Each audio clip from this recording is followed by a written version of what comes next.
This is an intermediate English listening practice.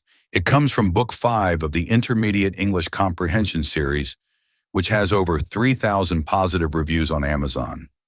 Listen carefully and use the subtitles to improve your vocabulary and comprehension. A phobia is an overpowering and serious fear of a location, animal, situation, or feeling. The word phobia was borrowed into English from Greek during the 19th century and means fear.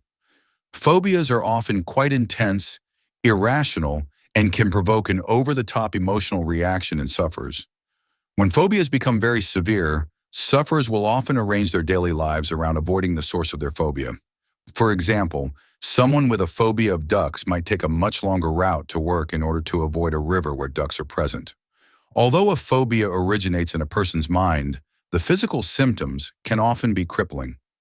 Phobia sufferers can experience shortness of breath, lightheadedness, trembling, and nausea when they come into contact with the source of their phobia, or even think about it. There are a whole host of phobias which affect the lives of millions of people, and psychologists divide them into two broad categories: simple phobias and complex phobias. As their name suggests, simple phobias pertain to just one specific thing. Some very common simple phobias are arachnophobia, a terrible fear of spiders, cynophobia, a fear of dogs, and mysophobia, a fear of germs. However, not all simple phobias are as straightforward as they first appear. One so-called simple phobia, which is actually quite complex, is the fear of flying.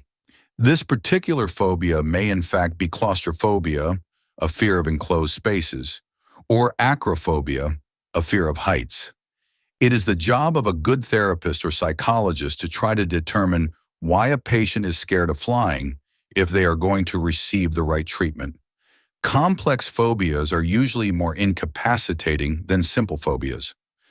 Agoraphobia is a common complex phobia, which many people think is the fear of open spaces. However, it is rather more complicated than this, as a person suffering from agoraphobia will often be scared of places where escape would be difficult or where there are many people.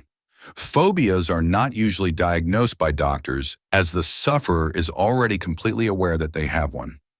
Many people choose to live with phobias if they are not too serious and if they can easily avoid the object or situation. For example, a British person with a fear of lions could easily avoid them. Yet if the same person had a phobia of domestic cats, they would have a harder job. Phobias cause great sorrow and misery to countless people around the world. However, the good news is they are all 100% treatable and can be totally cured. So what's your phobia? Does the thought of speaking in public send a shiver down your spine? Or do spiders make your skin crawl? You might even suffer from turophobia, the fear of cheese. Whatever it is, help is only a phone call away, unless of course you suffer from telephobia.